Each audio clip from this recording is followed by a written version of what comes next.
Shalom saudaraku, kebenaran hari ini berjudul Di Bawah Pengaruh Kuasa Kegelapan. Saudaraku, pada kenyataannya sekarang ini banyak orang Kristen yang sebenarnya ada dalam pengaruh kuasa kegelapan, tetapi tidak menyadarinya sama sekali. Hal ini khususnya terjadi atas mereka yang bisa berbicara mengenai Tuhan atau mengenai teologi. Mereka seperti itu Petrus yang ada dalam pengaruh iblis tetapi tidak menyadari keadaannya. Bahkan menganggap apa yang mereka pikirkan itu berasal dari Allah. Ya, kisah mengenai hal ini terdapat dalam Matius 16 ayat 21-23.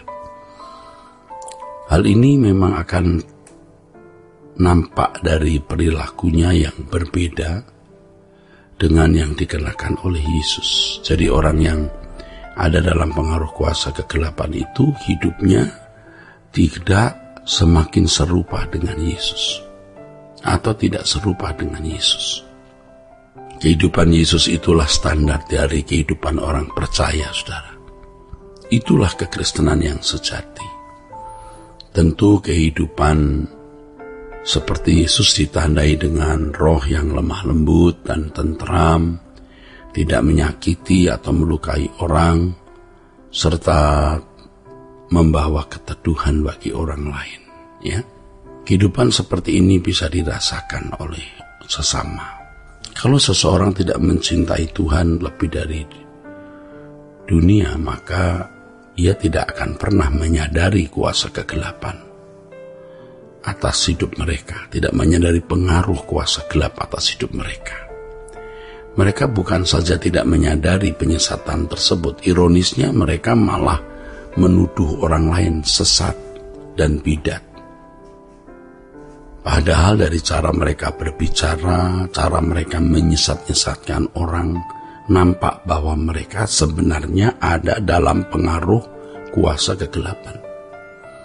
Nah, tidak heran kalau di sekolah tinggi teologi sering terjadi pertikaian antar dosen, menyerang dosen lain di ruang kuliah, memperebutkan kedudukan sebagai pimpinan di sekolah teologi, pelanggaran moral, penggelapan uang, ya, dan lain sebagainya. Di lingkungan sinode, berebut kedudukan sebagai ketua sinode, dan berbagai praktek-praktek di dalam gereja yang memalukan. Tentu semua itu ya tidak kelihatan secara terang-terangan. Tentu seorang yang cerdas di dalam akademisi bisa membungkus kebenciannya dengan penampilan yang kelihatannya santun, intelek, dan bernuansa akademis. Tetapi sebenarnya perilaku mereka tidak berbeda dengan orang-orang yang tidak intelek, yang tidak ada dalam lingkungan akademis.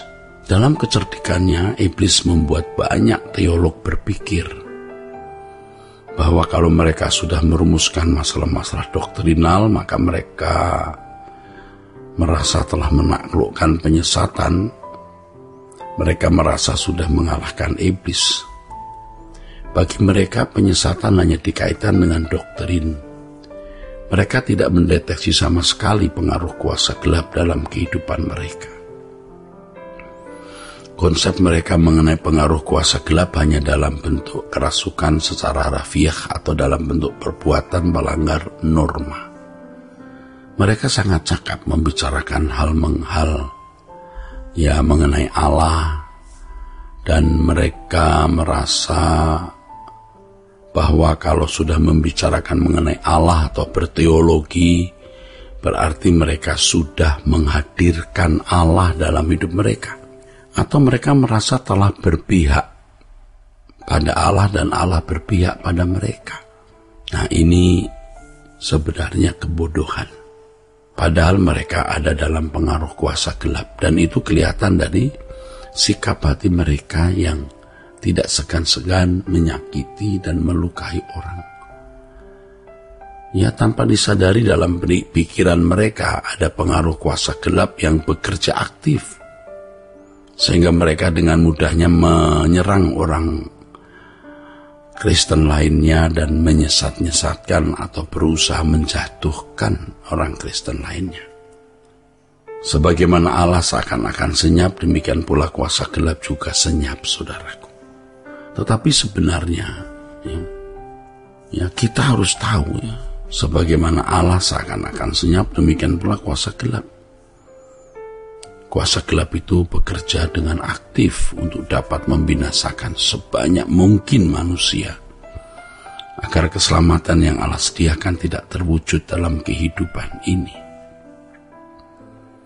Banyak teolog tidak menyadari manuver kuasa gelap ini, sebab mereka hanya merumuskan atau sibuk merumuskan doktrin-doktrin, mempercakapkan doktrin-doktrin itu dan gaduh dalam perdebatan-perdebatan dengan sesama teolog Kristen lain.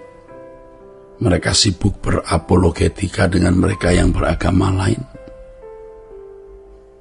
Mereka menjadi lebih sesat ketika mereka merasa bahwa dengan berteologi menyerang ajaran orang lain yang mereka pandang sesat dan berapologetika terhadap orang-orang non-Kristen, mereka sedang membela Tuhan dan melakukan pelayanan yang benar di hadapan Allah.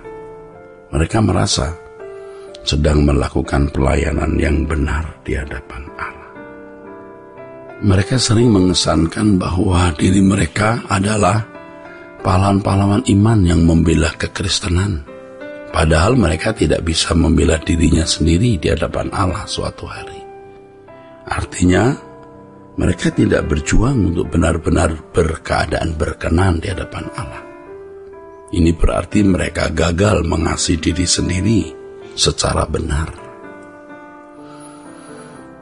Bagaimana bisa mengasihi sesama kalau tidak mengasihi diri sendiri dengan benar?